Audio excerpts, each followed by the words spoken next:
So one thing that's nice about using the absolute value bars is you don't have to first think about which is the bigger number. And especially when you're dealing with negatives, sometimes you can get yourself mixed up that way. Because between negative 3.7 and negative 8.5, your gut might just say, oh, I think the negative 8.5 is bigger because it's a bigger number.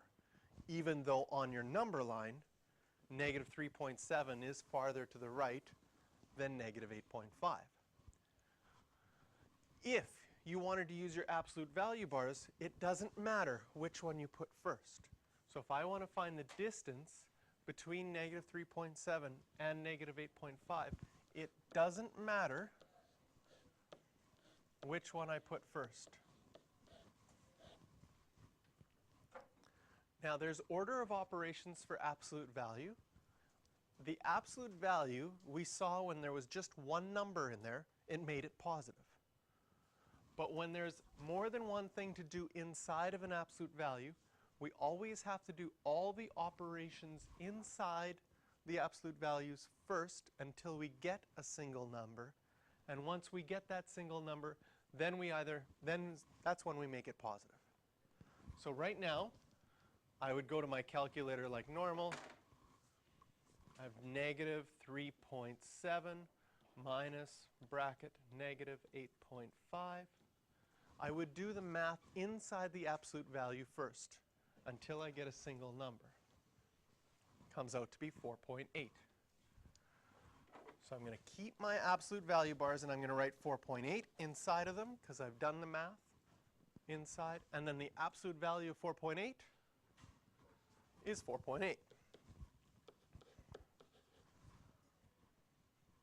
So we have to be careful that we don't change negative signs to a positive too early. We can only do that once we've got a single number inside. So we have to do the operations first. And as far as our number line goes, here's 0. Negative 8.5 is further down this way. Negative 3.7 would be here. And we figured out that this distance between them is 4.8.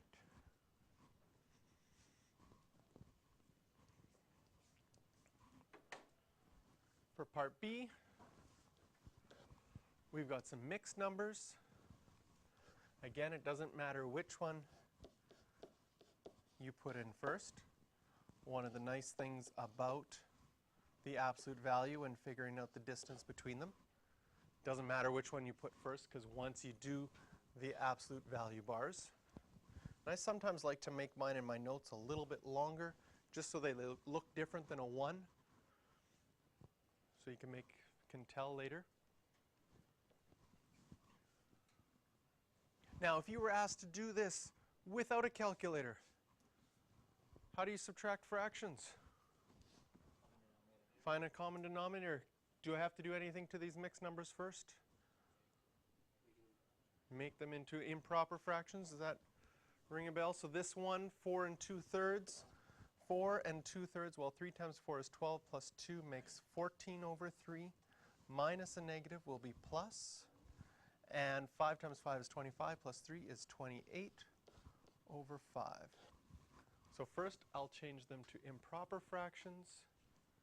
And then multiply by 5, multiply by 5, multiply by 3, multiply by 3. So I have a common denominator of 15.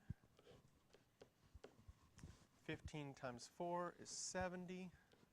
28 times 3 is 84. And so we get 154 over 15. Now that I've got a single number, now I decide, do I have to change it to be a positive number, or does it stay the same? It's going to equal 154 over 15. What's that? And as a mixed number, how many 15s are there in 150? 10. So 10 and 4 over 15.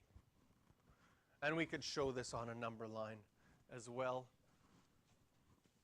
Well, our numbers that we started with, here's 0 in the middle. We have negative 5 3/5 down here, 4 2/3 here, and we just figured out that this distance between them was 10 and 4/15. Okay, the questions you can do for this are numbers 5 and 8.